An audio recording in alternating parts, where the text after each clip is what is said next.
以死亡作為代價來撫育下一代，是我無法抗拒的使命。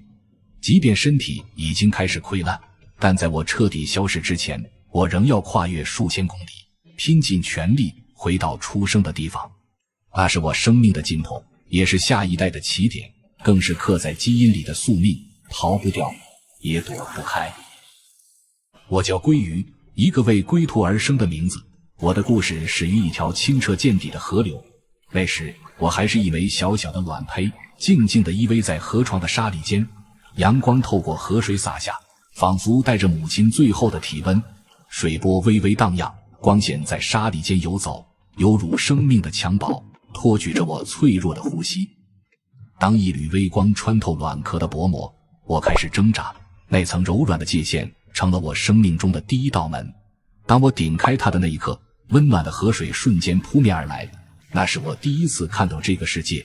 溪流在身下奔湧，卵石在身側閃光，墨綠的水草隨波起舞，每一次搖曳都像在歡迎我們的降生。無數和我一樣的同伴從卵殼中探出頭來，微小透明卻閃着生命的光。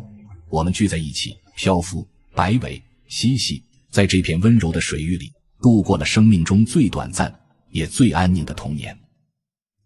時光荏苒，岁月如梭，當第3年的春水逐漸消弭，河流開始像野獸般躁動，仿佛在催促。我和無數同伴被迫捲入了河道的牆，兩岸的森林不停倒退，家鄉的輪廓漸漸模糊。這是我第一次感到無處依附的恐懼。不知過了多久，前方的水域突然變得深邃而冰冷，腳下再也摸不到熟悉的河底，水聲也不再溫柔。我想回頭，卻被洪流裹挾；我想停下，卻被命運推動。就在恐懼的盡頭，光突然開闊了，那是一片廣闊無垠的藍。鹹澀而冰冷的海水，遼闊得讓人心生畏懼。我從未感覺到自己如此渺小，四周沒有依靠，只有無盡的深藍在翻湧。為了活下去，我們在掠食者的突襲間逃匿，我們追逐磷蝦，搶奪碎肉，在波濤與飢餓之間掙扎。時間在潮汐裡流逝，傷口結痂又被覆蓋，身體漸漸披上了銀色的鱗甲，尾鰭變得有力，眼神也開始變得冷靜。海洋錘煉了我，教我搏殺，教我忍耐，也教我孤獨，更在無聲中種下一條不可違抗的指令。當我以為自己已經融入這片海洋時，在第7個深秋的夜晚，一股无法抗拒的衝動在體內四起，它像一團火，從心臟蔓延到每一寸鱗片。我忽然明白，那不是恐懼，也不是飢餓，而是來自故鄉的召喚。我環顧四周，身旁的同伴們也似乎感應到了同樣的召喚。那是一種近乎悲壯的親情，一種塵埃落定的決絕。哪怕前方是激流瀑布，是疾病利蟲，是熊掌高舉，我們也從未猶豫。不是因為我們无所畏懼，而是我們知道使命比生存更重要。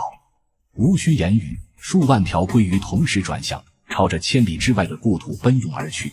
身體裡的磁感受器敏銳捕捉着地球磁場的微妙變化，化作無形的指南針，引領着我們穿越 1.8 億平方公里的海洋，找到那条回家的路。一流而上，注定是場以血肉為祭的遠征。為了適應不同環境，我們在進入淡水的那一刻起便停止了进食，體內儲存的能量成了餘生唯一的燃料。即便如此，也沒有任何一條鮭魚因此選擇退縮。河岸口的淺灘是我們的第一道血色試煉，它們如同狰狞的刃口，無情地撕裂我們的腹側。天空中的海雕如死神般無情捕食着力竭的同伴，鮮血與泥水混合，染紅了這條歸途的起點。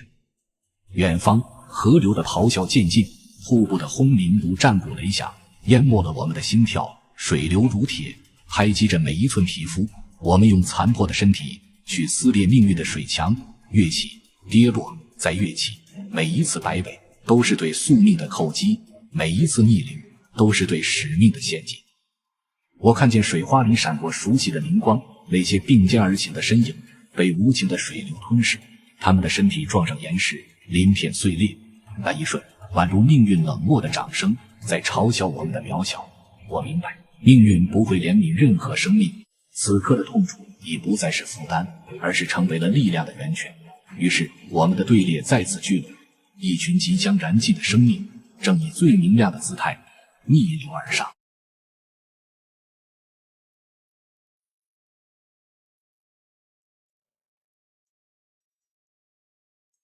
當河水的溫度漸漸冰冷，銀色的鱗片也失去了光澤，轉而泛出熾烈的紅，燃燒在水中。那並不是生命的盛放，而是我們獨特的繁殖色，顏色越紅，代表繁殖能力越強。這時，我們的身體也開始發生變化，雄魚的背部隆起，下顎變成了鈎狀的喙，消化系統逐漸枯萎，生殖腺開始蓬勃生長。這一系列的生理變化，只為一個終極目標——繁衍。此時，距離回家的路還有100多公里，對我們來說，卻如同橫亘在生死之間的鴻溝，身軀的疲憊早已超出我們承受的極限，只有那股強烈的歸屬感驅使着我們繼續前行。高空之上，白頭海雕如死神般盤旋，俯衝的剎那，空氣都被撕裂，水面炸開，濺起無聲的驚懼。他們的爪子勾住了我們命運的脊梁，無數同伴被利爪帶走，在陽光下化作一抹銀光。前方河口與急流的關鍵隘口，龐大的棕熊早已佇立多時，看似笨拙的巨掌蘊含着恐怖的力量，每一次揮動都伴隨着幾條生命的驟然消逝。對於他們來說，這不過是一場期盼已久的饕餮盛宴。那些被命運截留於此，未能回到產卵池的兄弟姐妹，他們的身軀已經沉入了河床，成為了這片土地的一部分。他們用自己的血肉滋養着岸邊的苔蘚，昆蟲用自己的笑容成全了故鄉的生命循環。當秋霜再次染紅楓葉，我終於回到了那片熟悉的水域。這裡的水依然清澈，河底的卵石依然圓潤如初，仿佛一切從未改變。那一刻，所有的艱辛與消耗似乎在這裡找到了意義，所有的付出都顯得如此值得。